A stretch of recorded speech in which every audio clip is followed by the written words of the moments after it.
India जितना बड़ा देश है उतने ही अलग अलग यहाँ के कल्चर और ट्रेडिशंस हैं।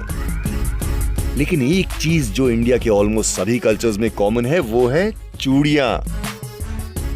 चूड़ियां अलग अलग मटेरियल जैसे कि गोल्ड, सिल्वर, ग्लास, लकड़ी, प्लास्टिक आदि से बनाई जाती हैं। हम आपको ले चलते हैं फिरोजाबाद, इसे सुहाग नगरी या सिटी ऑफ बैंगल्स भी कहते हैं। और हम आज यहां देखेंगे कांच से बनी बहुरानी बैंगल्स की मैन्युफैक्चरिंग। सबसे पहले चूड़ियां बनाने का रॉ मटेरियल इकट्ठा किया जाता है। कांच की चूड़ी बनाने के लिए मेन इंग्रेडिएंट है रेता। रेता, जिसे सिलिका सैंड भी बोलते हैं, कांच बनाने के काम आता है। रेत को छानने के बाद एक बड़े मिक्सिंग पैन में बाकी रॉ मटेरियल्स के साथ मिक्स किया जाता है। रॉ मटेरियल्स में ग्लास का मेल्टिंग पॉइंट कम करने के लिए यहां ऐड करते हैं कॉस्टिक सोडा। चूड़ियों को लाल रंग देने के लिए मिलाते हैं कलई। कलई इंडिया में नेचुरली पाए जाने वाला एक आयरन ऑक्साइड है जिससे लाल रंग मिलता है। साथ ही इस मिक्सचर में पुरानी टूटी वेस्ट चूड़ियों के पीसेस भी मिक्स किए जाते हैं। इस भट्टी का टेम्परेचर 1200 डिग्री सेल्सियस पर मेंटेन किया जाता है। भट्टी के अंदर मिट्टी के बने 8 बड़े पॉट्स एक के साथ एक रखे जाते हैं। इन पॉट्स में रॉ इंग्रेडिएंट्स का मिक्स डालकर पिघलाया जाएगा जिससे ग्लास बन जाएगा। हर मिट्टी के पॉट के ऊपर भट्टी में खिड़की बनी होती है जहां से ये लोम कारीगर रॉ मटेरियल के मिक्स को पॉट्स में भरते हैं। ये रॉ मटेरियल भट्टी में पिघलकर ग्लास का रूप ले लेता है। पिघले ग्लास को कारीगर स्टेनलेस स्टील की एक रॉड से लबिया बोला जाता है, उसकी मदद से पॉट में से निकाल लेते हैं।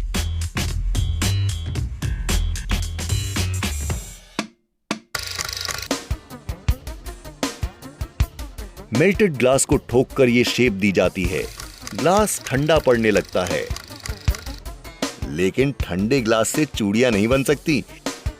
इसीलिए शेप देने के बाद ग्लास को दोबारा से पिघलाया जाता है सिकाई भट्टी में, जिसके बाद बड़ी ही सावधानी से ये कारीगर पिघले ग्लास को एक दूसरी स्टेनलेस स्टील की रॉड की मदद से रोलर पर चढ़ाता है। पिघले हुए ग्लास को चूड़ियों का रूप देना बहुत ही तकनीक वाला काम है।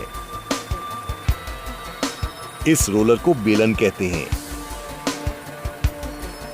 बेलन पिघले ग्लास को साथ खींचकर घूमता है और देखते ही देखते ग्लास को चूड़ियों का आकार देते हुए स्पाइरल शेप में लपेट लेता है।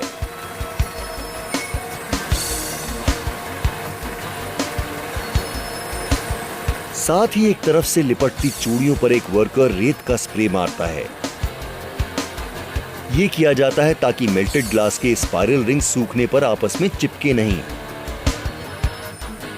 अब इन सभी स्पाइरल चूड़ियों को एक रॉड की मदद से निकालकर रख लिया जाता है, जिसके बाद इनको काटा जाएगा।